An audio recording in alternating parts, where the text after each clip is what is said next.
নমস্কার, জ্যোতির্ময়ী দেবশ্রী। ট্রানজিট নিয়ে সবসময় আলোচনা করতে আমার বিশেষভাবে খুব ভালো লাগে। সেই বিশেষ বিশেষ ট্রানজিটের একটা সময় চলে এসেছে, সেই জন্য ট্রানজিট নিয়েই বেশিরভাগটুকু আলোচনা করছি। আমরা জানি কুম্ভ রাশিতে রাহুর অবস্থান রয়েছে এবং এই 2026 সালে সারা বছরই মোটামুটি রাহু এখানে অবস্থান করবে এবং ডিসেম্বর মাসের 5 তারিখ 5 ডিসেম্বর অবধি এখানে থাকবে।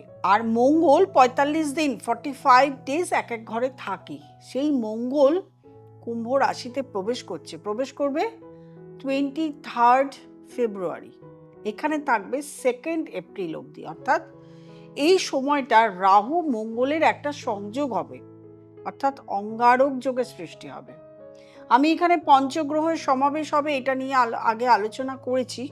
এবারে শুধু রাহু এবং মঙ্গলের যে সংযোগটা, এই সংযোগটা নিয়ে কি কি ঘটতে পারে, কি কি হতে পারে সম্ভাব্য, সেটা নিয়ে আলোচনা করছি। এটা একটা অঙ্গারক যোগের সৃষ্টি হয়। এই অঙ্গারক যোগের সৃষ্টির ফলে মানসিক চাপ প্রচুর পরিমাণে পড়ে। মানসিক অশান্তি, চাপ, অর্থনৈতিক, শারীরিক সমস্ত দিক থেকে একটা বিশৃঙ্খলা সৃষ্টি হয়। এবং দুটো অগ্নিকারক গ্রহ যখন এক জায়গায় এসে যায়, যেমন রবি মঙ্গল, এদিকে রাহু মঙ্গল একটা যোগের সৃষ্টি হয়েছে, তখন সারা পৃথিবীতেই একটা অরাজকতার সৃষ্টি হয়, অগ্নি সংযোগ হয়। তাছাড়াও ভূমিকম্প, রাজনৈতিক পরিস্থিতি, খুন খারাপি, অগ্নিসংযোগ, অ্যাক্সিডেন্ট, এগুলো কিন্তু ঘটে। সেগুলোর জন্য প্রত্যেককেই প্রিপেয়ার থাকতে হবে। এছাড়া রাশিগত দিক থেকেও কিন্তু বিভিন্ন ঘটনা ঘটে। এবার কিছু কিছু ব্যক্তির ক্ষেত্রে, কিছু কিছু জাতক জাতিকার ক্ষেত্রে রাহু মঙ্গলের এই যোগটা প্রচণ্ড খারাপ এফেক্ট দেয়। আবার কিছু কিছু ব্যক্তির ক্ষেত্রে এই রাহু মঙ্গলের যোগটা তাদের জীবনে প্রচণ্ডভাবে সুপ্রভাব এনে দেয়। সেইটা তো প্রথমে একদম তার নিজস্ব চার্টের বিচার করতে হবে, কোন নক্ষত্রে আছে, কোন ঘরে আছে, শুভ অশুভ কিভাবে আছে, সমস্তটুকু তার উপর ডিপেন্ড করছে। সুতরাং এখনই রাহু মঙ্গলের শুভটা নিয়ে আমি ডিটেল বিবরণ দিতে পারবো না। একটা চার্ট দেখলেই তার বিবরণটা আপনাদেরকে সামনে তুলে ধরতে পারবো।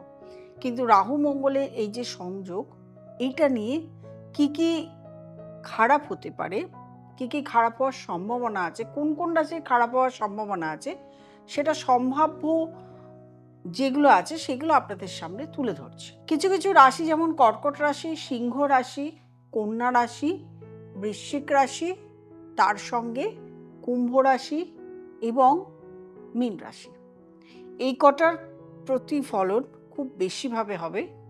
বাকি রাশিগুলোর হবে সেটাও পরবর্তীকালে আলোচনা করব।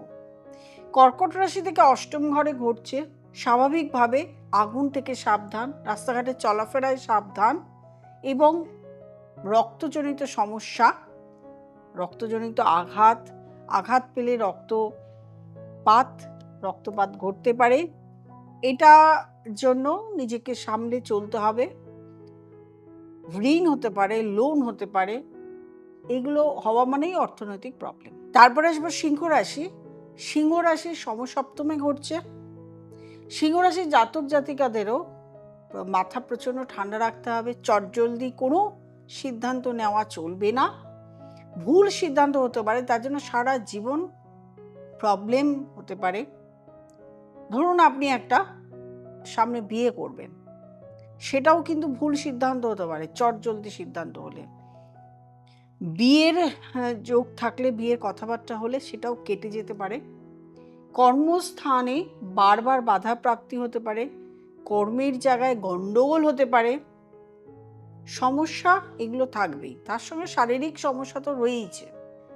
কন্যা রাশি থেকে 6th হাউস, রোগ ভোগ রিপু 6th হাউস তো সবসময় ঘটে।